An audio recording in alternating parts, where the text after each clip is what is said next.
Assalamu alaikum student. Today our topic is comparison of reactivity of alkali and alkaline earth metal from chapter 8 chemical reactivity.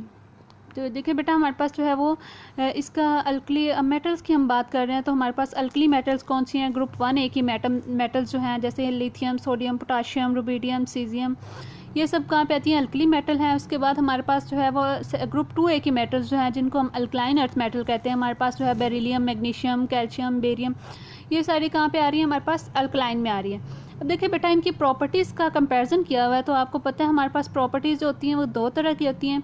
एक हमारे पास होती हैं physical properties और एक होती है हमारे पास केमिकल प्रॉपर्टी। तो आज हम जो डिस्कस करेंगे, आज हम इनके कंपैरिजन करेंगे फिजिकल प्रॉपर्टीज़ का। इन मेटल्स की फिजिकल प्रॉपर्टीज़ कंपेयर करेंगे। तो हमने कौन कौन सी मेटल ली हैं कि हमारे पास प्रॉपर्टीज़ हैं। उसके बाद हमारे पास सोडियम मेटल है, ग्रुप 1 की अल्कली मेटल है, मैग्नीशियम अल्कलाइन अर्थ मेटल है और कैल्शियम भी अल्कलाइन अर्थ मेटल है। ये हमारे पास ग्रुप 1 की है, ये ग्रुप 2 का है, ये भी ग्रुप 2 का है।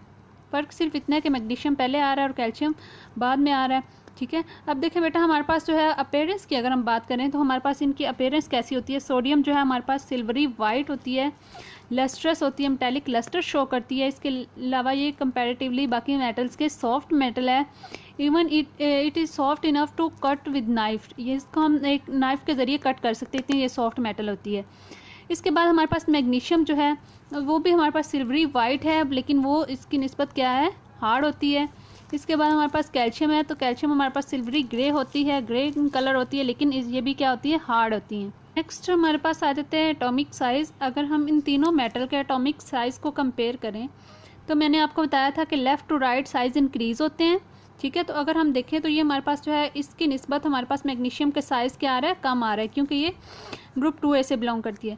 इसके साथ अगर हम इन दोनों वैल्यूज़ को कैल्शियम और मैग्नीशियम को कंपेयर करें तो मैग्नीशियम हमारे पास पहले आता है, कैल्शियम उसके नीचे आता है। ठीक है, यानी कि टॉप टू बॉटम जब हम जाते हैं तो साइज़ इंक्रीज़ होना शुरू हो जाते हैं। ठीक है, तो इस वजह से हमारे पास ये जो है कैल्शियम का साइज़ क्या हो रहा है? ज़्यादा हो रहा है, क्योंकि जैसे जैसे हम नीचे की तरफ जाते हैं तो शेल नंबर इंक्रीज़ होते हैं, जिस वजह से साइज़ इंक्रीज़ होते जाते हैं। ठीक है, तो ये इनके एटॉमिक साइज़ हैं। नेक्स्ट बेटा हमारे पास थर्ड प्रॉपर्टी जो है वो डेंसिटी है। डेंसिटी हमारे पास क्या है कि डेंसिटी हमारे पास क्या होती है? मैस बाय वॉल्यूम किसी भी चीज़ का। तो देखिए बेटा सोडियम की डेंसिटी हमारे पास बताई हुई है 0.98 ग्राम पर सेंटीमीटर क्यूब। बहुत लो डेंसिटी होती है, जो कि वाटर की, जो कि आपको पता है 1 होती है डेंसिटी, तो ये इसकी वाटर से कम होती है डेंसिटी, जिस वजह से ये वाटर पे फ्लोट कर सकती है। मैग्नीशियम की डेंसिटी बताई हुई है, इसके साथ कैल्शियम की बताई हुई है। नेक्स्ट बेटा हमारे पास है मेलेबिलिटी। मेलेबिलिटी क्या है कि property of metal in which metal can be hammered into sheets, जिसमें हम मेटल्स को शीट में कन्वर्ट कर सकते हैं। चूँकि ये सब मेटल की ही प्रॉपर्टीज़ है कि सब मेटल ही मेलेबल और डक्टाइल होती हैं। सोडियम जो है ये ज़्यादा मेलेबल और डक्टाइल है। उसके बाद हमारे पास जो है मैग्नीशियम, ये भी मेलेबल और डक्टाइल है, ये भी मेलेबल और डक्टाइल है। डक्टाइल क्या है कि property of metal in which metal can be drawn into wires. ठीक है, इसके बाद हमारे पास आ जाते हैं कंडक्टिविटी की। अगर हम बात करें तो बेटा हमारे पास ये जो है ये तीनों के तीनों मेटल ही गुड कंडक्टर होती हैं इलेक्ट्रिसिटी की, क्योंकि मेटल की जब हम बात करते हैं तो हम कहते हैं मेटल वो होती हैं जो इलेक्ट्रॉन लॉस करती हैं, और जो भी चीज़ इलेक्ट्रॉन लॉस करती है जिसमें फ्री इलेक्ट्रॉन होते हैं वो गुड कंडक्टर होती है, हीट की भी और इलेक्ट्रिसिटी की भी। नेक्स्ट बेटा इनके मेल्टिंग पॉइंट बताए हुए हैं, मेल्टिंग पॉइंट की वैल्यूज़ बताई हुई हैं कि इसका जो है सोडियम का हमारे पास 97 डिग्री सेल्सियस होता है, मैग्नीशियम का 650 डिग्री सेल्सियस होता है, इसी तरह हमारे पास जो है कैल्शियम का 839 डिग्री सेल्सियस होता है। ठीक है, तो इसी तरह हमारे पास बॉइलिंग पॉइंट का कंपैरिजन बताया हुआ है। लास्ट में हमारे पास आयनाइजेशन एनर्जी की वैल्यूज़ बताई हुई हैं। इसको हमने पिछले लेक्चर में जो है वो कम्प्लीटली स्टडी किया था कि आयनाइजेशन एनर्जी की वैल्यू जो होती हैं वो कम होती हैं अल्कली मेटल के लिए, अल्कलाइन अर्थ मेटल के लिए ज़्यादा होती हैं। ठीक है, साइज़ बड़ा होगा तो वैल्यू कम होगी, साइज़ स्मॉल होगा तो वैल्यू ज़्यादा होगी। ठीक है, तो चूँकि हमारे पास जो है ये इसका मैग्नीशियम का इन तीनों के कंपैरिजन में साइज़ स्मॉल होता है, इस वजह से इसकी जो है वो आयनाइजेशन एनर्जी की वैल्यू सबसे ज़्यादा है। इसके अलावा इनका फ्लेम जो है एयर में जब हम इनको बर्न करते हैं तो इनके फ्लेम के कलर बताए हुए हैं कि हमारे पास जो सोडियम है इसका फ्लेम कलर जो होता है वो गोल्डन येलो होता है, मैग्नीशियम जो होता है वो ब्रिलियंट वाइट कलर का फ्लेम प्रोड्यूस करता है, और कैल्शियम जो है ये ब्रिक रेड कलर का फ्लेम जो है वो प्रोड्यूस करता है। तो ये हमारे पास इनके फ्लेम के कलर्स बताए हुए हैं।